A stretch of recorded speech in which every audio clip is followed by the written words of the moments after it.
കിട്ടി. അങ്ങനെ കുറേയൊക്കെ അറിഞ്ഞുകൊണ്ടൊക്കെ തെറ്റിച്ച് ക്വസ്റ്റ്യനൊക്കെ ഉണ്ട്. പിന്നെ ഇനി അടുത്ത ഇവിടുത്തെ ക്ലാസ്സിനെ കുറിച്ച് പറയുകയാണെങ്കിൽ അമൽ സാറിൻ്റെ ക്ലാസ്, ഞാൻ ഇവിടെ വന്നപ്പോൾ എനിക്ക് ഹിസ്റ്ററി ഒന്നും അറിഞ്ഞുകൂടാ. ഞാൻ 10ാം ക്ലാസ് കഴിഞ്ഞിട്ട് പിന്നെ ഇവിടെ വന്നിട്ടാണ് ഹിസ്റ്ററി കേൾക്കണത്. പക്ഷേ സാറിൻ്റെ ക്ലാസ്സിൽ സാർ ഈ വൈസ്രോയിമാരും തിരുവിതാംകൂർ ചരിത്രം ഇതൊക്കെ പഠിപ്പിക്കുമ്പോൾ എനിക്ക് ശരിക്കും കഥ പോലെയാണ് പറഞ്ഞു തരുന്നത്. ഇതെല്ലാം എൻ്റെ ഫ്രണ്ടിൽ എനിക്കിങ്ങനെ കാണാൻ പറ്റും. ഒരു സിനിമ കാണുന്ന പോലത്തെ ഒരു ഫീലിംഗ് ആയിരുന്നു. അതിപ്പോഴും സാർ പഠിപ്പിച്ച നോട്ട് തുറന്നു വയ്ക്കുമ്പോൾ എനിക്ക് ആ സിനിമ വീണ്ടും കാണാൻ പറ്റും. എന്നുവെച്ചാൽ അത് അത്രയും അതിൽ ഇഴുകി ചേർന്നാണ് ഞാൻ അതൊക്കെ പഠിച്ചത്, അത്രയും ഇഷ്ടപ്പെട്ട് പഠിച്ചത്. പിന്നെ ഇംഗ്ലീഷ് ഞാൻ പഠിച്ചത് ഇവിടെ മുമ്പ് അവിടെ സാറിൻ്റെ വീട്ടിൻ്റെ മേളിൽ ഒരു സാറ് ക്ലാസ് എടുക്കാൻ വരുവാണ് ഞായറാഴ്ച ദിവസം. ശരിക്കും ആ ക്ലാസ് എന്ന് പറഞ്ഞാൽ നമുക്ക് ഒരു ജോലി മാത്രമേ ഉള്ളൂ, അവിടെ പോയി ഇരിക്കുക എന്ന് മാത്രം. അവിടെ പോയി ഇരുന്നാൽ മാത്രം മതി, ബാക്കിയൊക്കെ നമ്മൾ തനിയെ പഠിച്ചോളും. അങ്ങനെയായിരുന്നു ആ സാറിൻ്റെ ക്ലാസ്. സാർ ഒരു 100 വട്ടമെങ്കിലും പറയും അത് ഒരു കാര്യം. അവിടെ ഇരുന്ന് തന്നെ പഠിക്കും. പിന്നെ അടുത്ത ക്ലാസ്സിന് പോകുമ്പോൾ ക്വസ്റ്റ്യൻ ചോദിച്ചിട്ടേ അടുത്ത് പഠിപ്പിച്ചു തുടങ്ങുള്ളൂ. അപ്പം അത്രയും നമ്മൾ എല്ലാവരും പഠിച്ചുകൊണ്ട് പോകും, അല്ലെങ്കിൽ സാറ് നല്ല വഴക്ക് പറയും.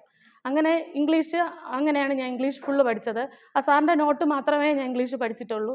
ഏതെങ്കിലും എക്സാമിന് പോകുമ്പം ഒരു 2 ദിവസം മുമ്പൊക്കെ ആ നോട്ട് എടുത്ത് ഓടിച്ചു നോക്കും. ഗ്രാമർ, പിന്നെ ഫോറിൻ വേർഡ്സ്, അങ്ങനെ കുറച്ചുണ്ടല്ലോ. അത് അലക്സ് സാറ്, ഇവിടെ അലക്സ് സാറിൻ്റെ ക്ലാസ് നിങ്ങൾക്ക് അറിയായിരിക്കും.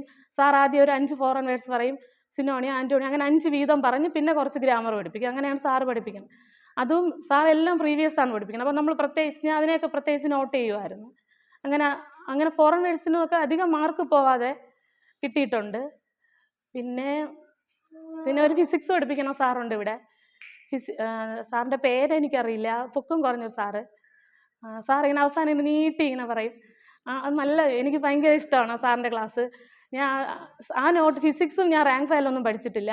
സാറിൻ്റെ നോട്ട് എന്ന് വെച്ചാൽ കറക്റ്റായിട്ട് സാർ എല്ലാം പറയും, പാഠപുസ്തകത്തിലുള്ള പ്രത്യേകം പറയും. അങ്ങനെ ആ സാറിൻ്റെ നോട്ടാണ് കൂടുതലും പഠിച്ചിട്ടുള്ളത്. പിന്നെ INC സാറ്, INC സാറിനെ നിങ്ങൾക്ക് അറിയാമായിരിക്കുമല്ലോ. പിന്നെ ഇവിടെ വരുമ്പോഴേ, നടയിലെത്തുമ്പോഴേ അറിയാം INC സാറാണെങ്കിൽ. ഇവിടെ ഭയങ്കര ഒരു നിശബ്ദതയും ഭയങ്കര വായനയും. സാറിനെ പേടിച്ചിട്ടാണ് പഠിച്ചിട്ടുള്ളത്, INC സാറിനെ പേടിച്ചു. പക്ഷേ സാറിൻ്റെ നോട്ട് നമുക്ക് എക്സാമിൻ്റെ തലേദിവസമൊക്കെ എടുത്ത് മറിച്ച് നോക്കി അതിൽ നിന്ന് ഒരുപാട് ക്വസ്റ്റ്യൻ നമുക്ക് കിട്ടും. അങ്ങനെ എനിക്ക് ഒരുപാട് കിട്ടിയിട്ടുണ്ട് INC സാറ്. പിന്നെ മാത്സ് ഞാൻ ശനിയാഴ്ചകളിൽ വരുമായിരുന്നു. എനിക്ക് ഒരുവിധം ചെയ്യുമായിരുന്നു ഞാൻ മാത്സ്. എന്നാലും ഞാൻ ശനിയാഴ്ച വരും. ശനിയാഴ്ച വന്ന് ഇപ്പോഴത്തെ പിന്നെ വെറൈറ്റി ക്വസ്റ്റ്യൻസ് ഒക്കെ കിട്ടുമല്ലോ, അങ്ങനെ ശനിയാഴ്ച വന്ന് പഠിക്കും. പിന്നെ ഇത്രയൊക്കെ തന്നെ.